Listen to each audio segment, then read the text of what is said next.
Welcome back to the GSMC Hockey Podcast, presented by the GSMC Sports Network.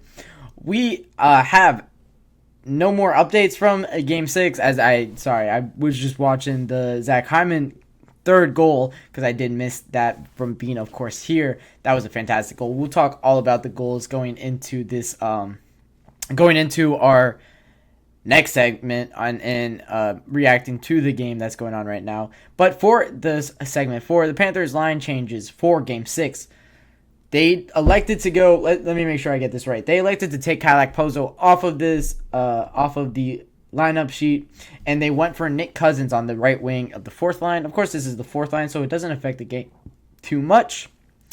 But you can kind of see what Paul Maurice is going for. They're trying to match the speed of the Edmonton Oilers, and they're kind of getting desperate to do so. Kyle Okposo, of course, being a little bit older, a little bit slower on the wing. Here they elect to go with Nick Cousins, who is a fast winger, to flank Kevin Stenlund, with Ryan Lundberg on the left side, who is a very fast winger in his own right. So you can see what Paul Maurice is doing here. He's worried about the Oilers running them out of Alberta, and that's kind of what they're doing right now. Still, the Oilers have some magic, something. McDavid hasn't scored a point in this game, by the way. McDavid doesn't need to. They're up 3-0. This is lovely for the Edmonton Oilers. This is horrible for the Florida Panthers. But as far as these lines go, they also make another change. They switched Evan Rodriguez and Carter Verhaeghe. Of course, these are the lines that they kind of went with. Their top 9 is the lines that they've gone with for most of this season. Verhaeghe, Barkov, Reinhart, Rodriguez, Bennett, Tkachuk, Luostarinen, Lindell, Tarasenko has been kind of their top 9 for a lot of this season. So they played Evan Rodriguez on the first line after he had a pretty great first 3 games of this series, and ever since they made that switch, it's been kind of all downhill. So they switched it back, put Carter Verhaeghe back on that first line with Barkov and Sam Reinhart. Does make a lot of sense for them to do so. That has not worked out. The Florida Panthers, man. We were talking about this series on Wednesday, and I was asked the question, what happened here? Is this really the switch that we saw for the Edmonton Oilers? And that got me thinking, and this portrays to the lines here. The Edmonton Oilers have played so well the entire 6 games. Sergei Bobrovsky was fantastic in Game 1. Sergei Bobrovsky was fantastic in Game 2. And then in Game 3, the Edmonton Oilers got really close after Sergei Bobrovsky was fantastic in the first 2 periods of that game. So, what is this a switch? Is this a law of equality? Things always, go back to average no matter what. If a hitter goes on a 10-game hot streak in baseball, he's going to eventually have a 10-game cold streak where he gets his average back to a 2.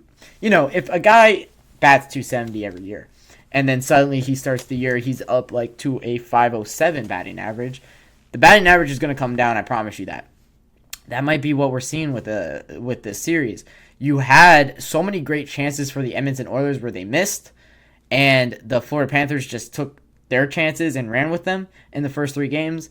And then in these last few games, it's been the opposite, right? It's been and the Florida Panthers really haven't had chances in the last few games, but the Edmonton Oilers have been capitalizing on their chances. And Stuart Skinner's becoming a way better goaltender too. So I think it's just law of averages.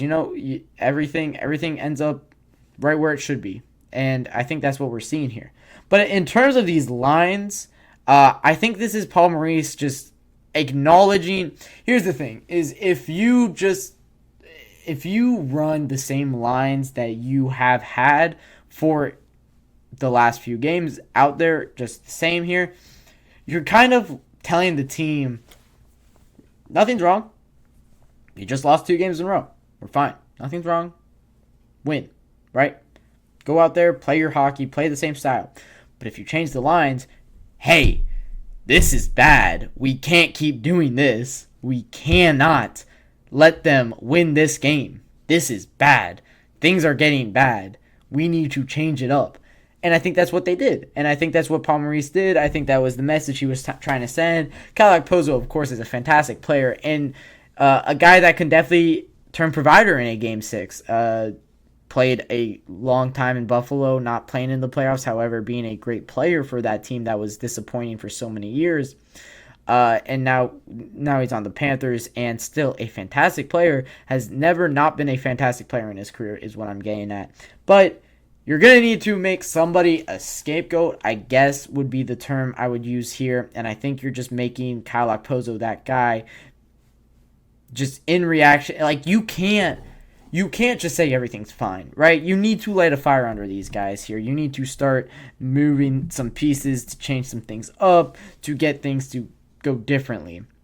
And I think that's exactly what Paul Maurice is trying to do. I think that's exactly what we're seeing here.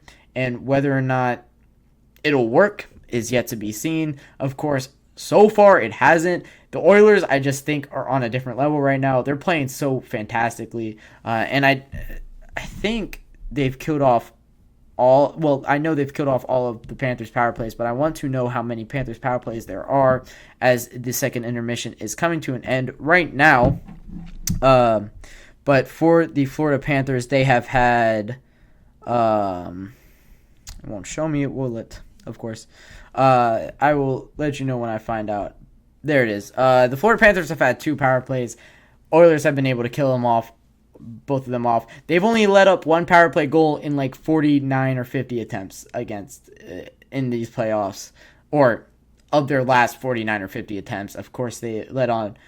I think they've let up only 2 the entire playoff still, which is so impressive. The Edmonton Oilers penalty kill and their special teams unit have really been something special in these playoffs, and we're really seeing it firsthand at how much of a difference that can be for a team. But for these Panthers lines, as we were talking about it, they keep with the same defensive pairing.